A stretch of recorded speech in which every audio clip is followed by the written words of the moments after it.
নজিরবিহীন পাহাড়ি ঢলে ধ্বংসস্তূপে পরিণত হয়েছে রসুয়া সহ নেপালের ৩ জেলা। দীর্ঘ হচ্ছে লাশের মিছিল। হিমালয় কন্যার এমন দুর্যোগ আকস্মিক ঘটনা হলেও এ নিয়ে আগেই সতর্কবার্তা দিয়েছিলেন গবেষকরা। গেল মার্চে প্রকাশিত কাঠমান্ডু ভিত্তিক আন্তর্জাতিক সংস্থা ICIMODর প্রতিবেদনে বলা হয়, হিন্দুকুশ হিমালয়ের হিমবাহগুলো আগের চেয়ে দ্রুত গলছে। ২০০০ সালের পর হিমবাহ গলে ক্ষয়ের হার প্রায় দ্বিগুণ হয়েছে। ১৯৭৫ সাল থেকে কোথাও কোথাও বরফের পুরুত্ব কমেছে ২৭ মিটার পর্যন্ত।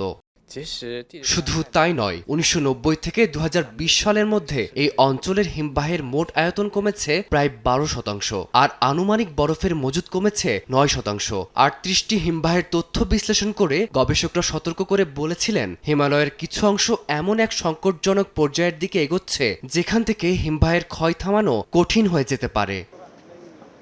নেপালের সাম্প্রতিক আকস্মিক বন্যার কারণ অনুসন্ধানেও উঠে আসছে উদ্বেগজনক তথ্য।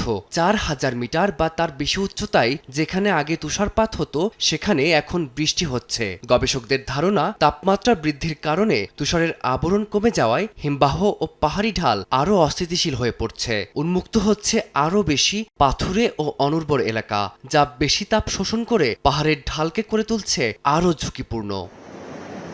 হিন্দুকুশ হিমালয়ে রয়েছে ৬৩,৭০০টিরও বেশি হিমবাহ।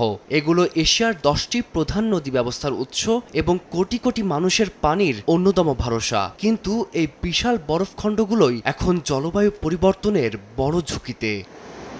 ফারদিন মাঝার, সময় সংবাদ।